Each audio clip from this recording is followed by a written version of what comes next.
กับสบายดีพ่อพี่น้องเบิร์ดสุขุสุขคนน้องมันนี่กับเขาสู้ทั้งสองน้องเดียซาลาคือเก่ามันนี่ก็มากับน้องจินตราคือเก่ากับสบายดีพ่อพี่น้อง เมื่อนี้น้องพ่อพี่น้องน้องเดียจะพาน้องจินไปเบิ่งกองทัพอากาศไทยลั่งสนันไปทั่วโลกกับวาไหลน้องพ่อพี่น้องแบบป้าดน้องเดียบ่เคยเห็นจักสิจักเทื่อละน้องจินเชื่อว่าน้องจินหูจักกองทัพอากาศไทยบ่แป๊บนึงนะเรากินกับบ่เคยหูนะเพราะว่าอีสานนะกองทัพอากาศ กองทัพอากาศไทยเป็นแบบไรเนาะเป็นครั้งแรกที่น้องจินจะได้เห็นจะได้หูกับตาว่าเป็นจังได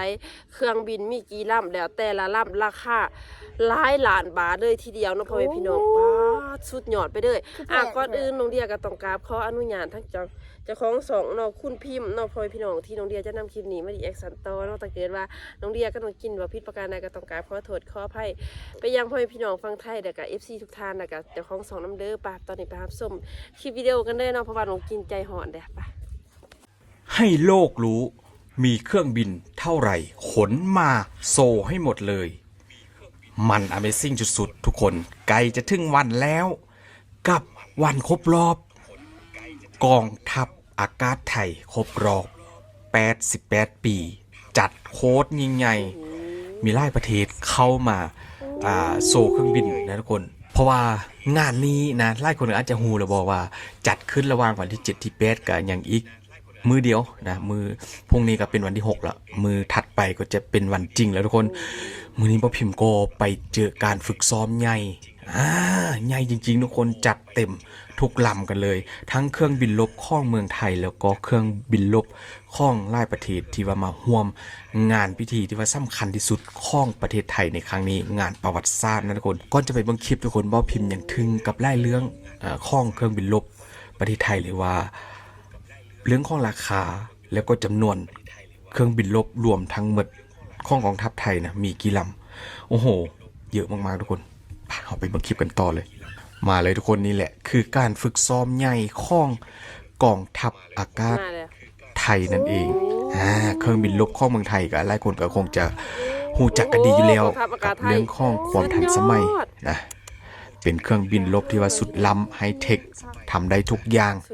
นี่ทุกคนนี่คือการบินโชว์ในมือซ้อมนะทุกคนก็คือเป็นมือที่ว่าจะเตรียมเปิดกันแล้วพรุ่งนี้กันแล้วนะทุกคนอีกตึมมือนึงนะทุกคนนี่มีการปล่อยคอนซี่ออกมาทุกคนก็คือบ่พิมพ์ว่าน่าจะเป็นถุงศาสตร์ไทยมันบ่ทุกคนเป็นซี่ของถุงศาสตร์ไทยนั่นเองบินเลี่ยงกันไปทุกคนสังเกตว่าจะมีเครื่องบินลบนำหน้าแล้วก็จะเป็นเขาเรียกนั่นแหละเครื่องบินที่ว่าใส่เป็นใบพัดนี่นะทุกคนปล่อยคอนเลี่ยนแถวกันมานี่ทุกคนนี่เขาเรียกว่าเครื่องบินอะไรเป็นคล้ายๆกับเครื่องบินใส่ใบพัดนะแต่ว่าเป็นเครื่องบินของทหารมีไล่ลำนะมีไล่ลุ้นกันเลยนี่ก็เราซื้อนักข่าวแล้วก็ประชาชนที่ว่าเข้าไปดูการฝึกซ้อมใหญ่ในครั้งนี้ทุกคนโอ้โหล้ำมากนะทุกคนเครื่องบินรบนำหน้าแล้วก็มีเครื่องบินที่ว่าใส่ใบพัดนะทุกคนปล่อยคอนซี่ออกมาตามล่างซึ่งว่าวันกองทัพไทยนี่ก็ครบรอบ88ปีเกี่ยมจัดอย่างยิ่งใหญ่กันเลยทุกคนอยู่ที่กองบิน6ดอนเมืองนั่นเองเตรียมพร้อมกันแล้วหรือบ่ทุกคน FC ท่านใดที่แบบมีเวลาว่างก็อย่าลืมไปนะไปชมไปถ่ายรูปถ่ายวิดีโอกันเก็บไว้เป็นภาพประวัติศาสตร์นี่ทุกคนภาพนี้สวยงามมากทุกคนด้านล่างก็เป็นเครื่องบินขนาดใหญ่กันเลยของกองทัพอากาศ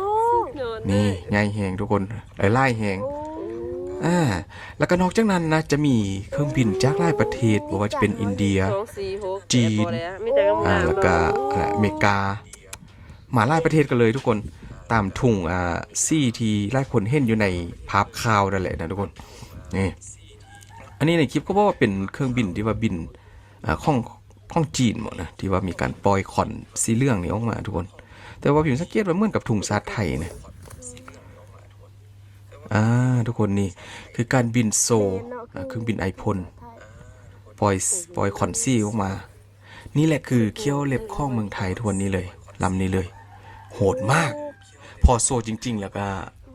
โอ้โหทำสะเทือนเลยนะทุกคนเครื่องบินลบ F16 แล้วก็เครื่องบินอะไรกิฟเพลนของประเทศไทยนะที่ว่าเคยบินโซลงจอดอยู่ที่ถนนล่วงนั่นแหละทุกคนเดี๋ยวมือวันที่7ที่8ก็ เกียมจะได้เห็นข้องจริงแล้วก็ไล่ลำกันเลย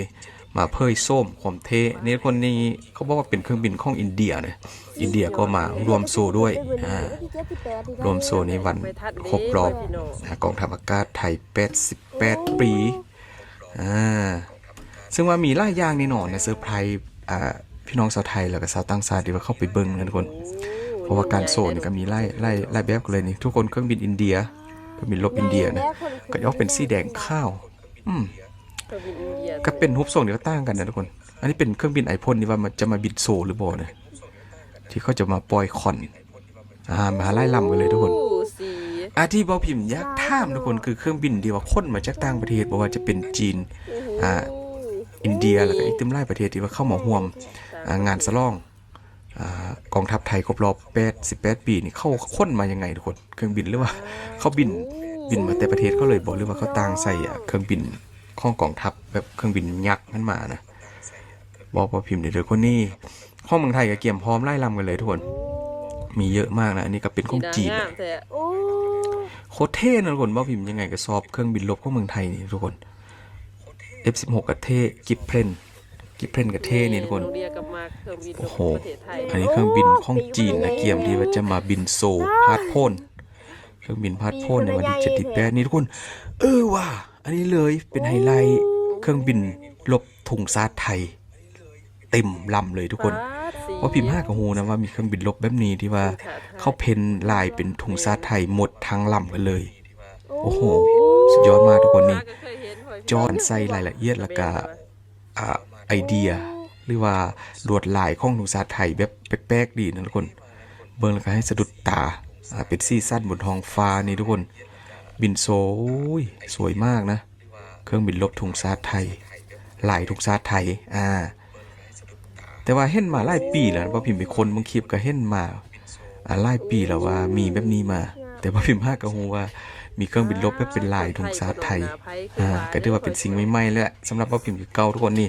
แล้วก็อีกอย่างนึงทุกคนพอพิมพ์ยังบ่แน่ใจว่าเครื่องบินที่ว่าเป็นลายธงชาติไทยลำนี้นะทุกคนจะมาบินโซในวันที่78หรือบ่ทุกคนนี่ทำได้หลายอย่างมานะทุกคนนักบินของเมืองไทยก็บินเก่งสุดๆเลยนักบินรบที่เข้ามาบินโซพาดโพนนี่นะทุกคนโอ้โหสุดยอดจริงๆนี่การหมุนตัว360องศาหลายรอบแห่งนะทุกคนเก่งมากนี่แหละคือสิ่งที่มันจะโชว์ให้โลกรู้ในวันที่78นี้ก็หลายคนก็คงจะตั้งตารออยู่แล้วนะทุกคนมาเบิ่งการโชว์ของพี่จีนในคลิปก็บอกนะทุกคนที่ว่าจะมีบินโซนี่คือการซ้อมที่ว่าซ้อมจริงที่สุดนะทุกคนของทหารอากาศหรือว่าเครื่องบินรบอากาศของประเทศจีนนี่ทุกคนทุกอย่างก็เกี่ยมพร้อมก็ฝึกมาดีมากๆทุกคนนี่ปล่อยคอนกับปล่อยพร้อมกันนะอันนี้ก็ถ่ายมาจากอีกมุมนึงคนอยู่ด้านนอกห้องสนามบินนี่แหละเพราะว่าเห็นหลายคนถ่ายมาเป็นภาพที่ว่าสวยหลายทุกคนเป็นการบินที่ว่าโซที่แตกต่างกันออกไปนะคนนี้กระจายออกไปสวยมากทุกคนมาดูอีกตึมทุกคนนี่ก็จากพี่จีนแผ่นดินใหญ่เครื่องบินของเขากับเป็นแบบส่งต่างจากเครื่องบินรบของเมืองไทยนะทุกคนโอ้โหระดับการบินนี้แบบเทียบเท่ากันเลยทุกคนอย่าลืมอย่าพลาดโอกาสไปเบิ่งให้ได้ไปชมให้ได้ทุกคนว่าพิมพ์ว่าอันนี้อาจจะเป็นอีกสิ่งหนึ่งที่ว่าจะได้เป็นภาพประวัติศาสตร์ของประเทศไทยอีกครั้งเพราะว่าตอนนี้ก็หลายคนก็ตั้งตารอท่าอยู่แล้วกับมือวันจริงเมืองไทยกับพร้อมโซทุกลำกันเลยห้องเครื่องบินรบประเทศไทยพร้อมจัดเต็มให้กับชาวโลกได้รับรู้สะเทือนแน่นอนทุกคนนี่สะเทือนวงการเครื่องบินรบแน่นอนนี่คือข้องเมืองไทยนะทุกคนโหดมากข้องเมืองไทยก็โหดมากนี่ไปแล้วทุกคนแต่ว่าเครื่องบินข้องเมืองไทยนี่ก็บินรบข้องเมืองไทยจะมีไล่ซี่อยู่นะมีการแบบออกแบบมาไล่ซี่กันเลยนี่บินแบบเขาเอิ้นระยะห่างนี่ที่แบบได้ระดับไปตลอดเลยเครื่องบินรบของเมืองไทยทุกคนโอ้โหแรงจีภาพนี้ตอนนี้กันถ้าว่าบกเก่งจริงนี่คงจะสลบไปแล้วนะทุกคนแต่วันนี้เขาเก่งมากๆนี่คือเครื่องบินรบของเมืองไทยนะทุกคนที่ว่าบินโซมุ่นตัวสุดยอดมาก คลิปที่บ่พิมพ์มาให้เบิ่งมื้อนี้ก็เป็นคลิปล่าสุดที่ว่ามีการซ้อมล่าสุดนี่เลยทุกคนนะบ่แม่นคลิปเก่าคลิปหยังเด้อทุกคน ไปใส่ นี่อันนี้ก็หลังจากซ้อมเสร็จแล้วก็มาจอดรอท่านะทุกคนวันจริงอย่าลืม หานไป อันนี้ก็เป็นเครื่องบินลบข้อง หานไปเสร็จ เมืองจีนบอกที่ว่าจะมาบินโซพาร์ทพ่นนั่นแหละทุกคนปอยคอนเครื่องบินไอพ่น ใช่นะ ประมาณนี้ทุกคน โอ้ เมืองไทยพร้อมที่จะโซเคี่ยวเล็บให้กับโลกได้รู้แน่นอน ในวันที่7ที่8ซ่องมือกันเลยทุกคนเดี๋ยวว่าพิมพ์ก็จะพยายามทำคลิปไปเรื่อยๆนะทุกคนแล้วก็อาจจะสลับกับคลิปอื่นในวันพรุ่งนี้ก็อาจจะเป็นคลิปอื่นรอท่าติดตามว่าจะเป็นยังแต่ว่ามือวันจริงมีการโซจริงรอท่าติดตามกับวันครบรอบ88 ปีของกองทัพอากาศประเทศไทยว้าวยิ่งใหญ่แน่นอนเมืองไทยจัดอะไรยิ่งใหญ่แน่นอนสาวโลกหลายๆประเทศต้องรับรู้ว่านี่คือประเทศไทยนี่ทุกคนผู้ใดมีโอกาสมีเวลาก็อย่าลืมเข้าไปชมไปเก็บภาพบันทึกภาพได้ไปเซลฟี่ได้กับครั้งหนึ่งในประวัติศาสตร์ของประเทศไทยที่ว่าจะเกิดขึ้นในอีกบกี่วันนะประมาณอีกตึมพวกนี้มื้อลืน ไปชมไปเสียกันได้ให้กำลังใจเรานักบินของเมืองไทยและก็ต่างประเทศที่ว่าเข้ามาโซนะทุกคนขอบคุณหลายๆทุกคนขอให้ทุกคนสุขภาพร่างกายแข็งแรงทุกคนเพื่อได้มีคลิปดีๆคอมเมนต์บอกว่าพิมพ์กันได้เพราะพิมพ์จะไปเลื่อน5คอมเมนต์แล้วก็จะไป ป้าดเป็นจะได้ต้องกินน้ำจาอะไร โอ้ เบิ่ง ยงามแม่เว้ยพี่น้องน้องกินจะไปคับเองเด้แต่เสียหลายมันเป็นไปบ่ได้เนาะท่านขึ้นมาไทยก็ยังบ่ได้ขึ้นไปเพราะว่ามันบนหลักนี่เด้อก็ยังว่า กาแฟเอฟซี